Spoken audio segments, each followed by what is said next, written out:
नीमच की जावद तहसील के देवपुरा गांव के प्राथमिक स्कूल की छत गिरने का मामला प्रकाश में आया है, जिसमें 4 छोटे छोटे बच्चे घायल भी हुए हैं।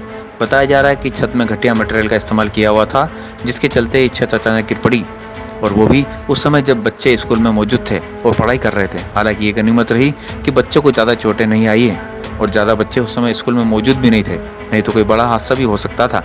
लेकिन इस घटना के बाद जहां अभिभावकों और क्षेत्रवासियों में आक्रोश है, तो वहीं शिक्षा विभाग भी इस मामले को लेकर गंभीर है और जांच कर कार्रवाई की बात इस मामले में अधिकारी कर रहे हैं। 10 से पौने 11 के बीच हम वहाँ पहुँच गए थे। वहाँ पर हमने देखा कि शिक्षक उपस्थित हो ही गए थे। उनसे सबसे पहले चर्चा करी तो बोले कि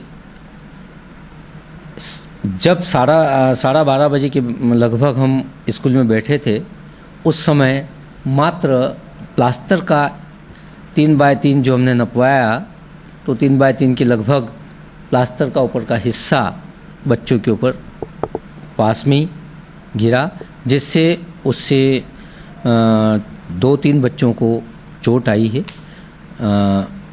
बच्चों के सिर में थोड़ी सी चोट आई, टाँका किसी के नहीं आए।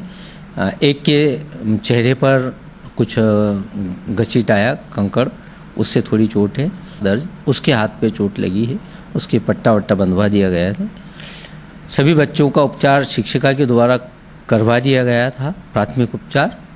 उसके पश्चात हमने जब उस स्थल पर गए तो वहाँ पर हमने देखा कि छत 3-4 जगह से पूरी की पूरी ओपन टू स्काई गिरी हुई है।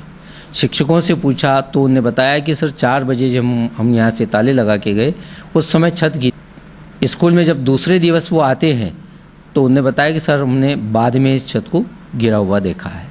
हमने भी देखा तो तीनों कमरों में, एक तो बरामदे में, 2 कमरे अंदर हैं, उनकी भी छत गिरी हुई थी। देखा तो उसमें मटेरियल बिल्कुल चूँकि देखने से लग रहा कि इसमें कहीं न कहीं मजबूती का ख्याल ध्यान नहीं